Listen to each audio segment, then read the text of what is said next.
नमस्कार, मैं हूं प्रज्ञा मिश्रा और आप देख रहे हैं प्रज्ञा का पन्ना। मास्क न लगाने पर पहली बार में 1000 रुपए जुर्माना रखा गया है। दूसरी बार मास्क न लगाने पर 10,000 रुपए जुर्माना रखा गया है। पूरा दिन सड़कों पर वसूली चल रही है। ठीक है, आपने अपनी तरफ से वसूली कार्यक्रम शुरू कर दिया है, लेकिन अस्पताल में बेड न मिलने पर सरकार पर कितना जुर्माना होना चाहिए? वेंटिलेटर न मिलने पर सरकार पर कितना जुर्माना होना चाहिए? कोरोना टेस्ट न होने पर सरकार पर कितना जुर्माना होना चाहिए? शमशान में मुर्दा जलाने के लिए लकड़ियां न होने पर सरकार पर कितना जुर्माना होना चाहिए? शमशानों में दिन दिन भर मुर्दा जलाने की वेटिंग के लिए सरकार पर कितना जुर्माना होना चाहिए?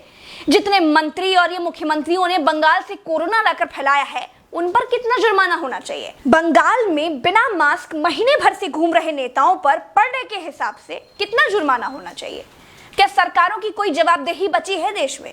क्या सरकारों से सवाल पूछने वाला बचा है कोई देश में? क्या कोई पूछ सकता है कि 1 साल से देश कोरोना महामारी झेल रहा है, आपने पूरे देश में कितने नए हॉस्पिटल बनाए हैं? अगर नहीं बनाए तो क्यों नहीं बनाए हैं? क्या कोरोना आपदा में घिरे देश को 1000 करोड़ के नए संसद भवन की जरूरत थी? क्या देश को 300 करोड़ के नए बीजेपी दफ्तर की जरूरत थी? क्या देश को तत्काल 1100 करोड़ के राम मंदिर की आवश्यकता थी? मंदिर के लिए चंदा मांगा जा सकता है तो हॉस्पिटल बनाने के लिए भी सरकार चंदा मांग सकती थी, लेकिन अस्पताल बनाने की नियत नहीं थी। मूर्ति बनाने की नियत थी तो बना दी। सरकारों ने अस्पताल नहीं बनवाए। क्या इस देश की पब्लिक सरकारों पर कोई जुर्माना लगाएगी? क्या कोरोना आपदा में देश को कुंभ सजाने की आवश्यकता थी? क्या देश को कोरोना महामारी के बीच बंगाल चुनाव में रैलियों की आवश्यकता थी? नहीं थी। देश को अस्पतालों की, डॉक्टरों की, कोरोना की दवाइयों की जरूरत थी। कुछ दवाइयां बनाई भी तो वाहवाही के चक्कर में विदेश भेज दी। आधे अधूरे टीकाकरण में देश अभी अटका हुआ है। और ये कैसा टीका बनाया है जिसे लगाने के बाद भी कोरोना हुआ जा रहा है? क्या कोई सवाल पूछेगा? चीन ने कोरोना को फैलाया और पूरी तरह से कंट्रोल कर लिया। अपनी जीडीपी में रिकॉर्ड बढ़ोतरी कर ली। चीन से सब कुछ तो ले ही लिया है, सीख भी ले लो।